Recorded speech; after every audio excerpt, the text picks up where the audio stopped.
Hello and welcome to her golden wings channel. मी शुभांगी आपल्या her golden wings या प्रवासात तुमचं पुन्हा एकदा मनापासून स्वागत करत आहे. दिवाळीतील शेवटचा पण अत्यंत भावनिक दिवस म्हणजे भाऊबीज. मला आठवत आहे लहानपणी आई सुंदर ताट सजून द्यायची आणि मी माझ्या भावाच्या कपाळावर कुंकवाचा टिळक लावायचे.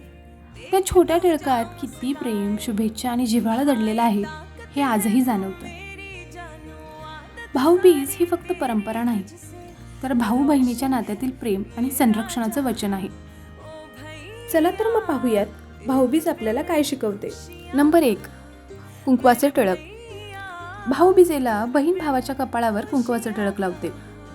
हा लाल रंग म्हणजे बहिणीचं प्रेम, तिच्या शुभेच्छा आणि भावाच्या आयुष्यभराच्या सुरक्षिततेचं प्रतीक आहे. नंबर 2, भेटवस्तू.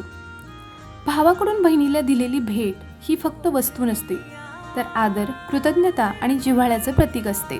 नंबर 3, संरक्षणाचं वचन. भाऊ बहिणीचं रक्षण करण्याचं वचन देतो.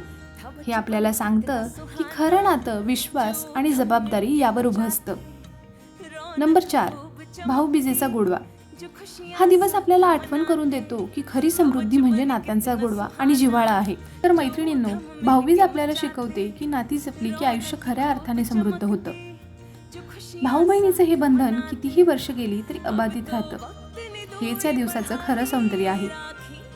व्हिडिओ आवडला असेल तर लाईक करा, शेअर करा आणि हर गोल्डन विंग्सला सबस्क्राईब करा. भेटूयात पुढच्या व्हिडिओत. तोपर्यंत तुमच्या आयुष्यात प्रेम, जिव्हाळा आणि आनंद नांदो. शुभ भाऊबीज. थँक्यू.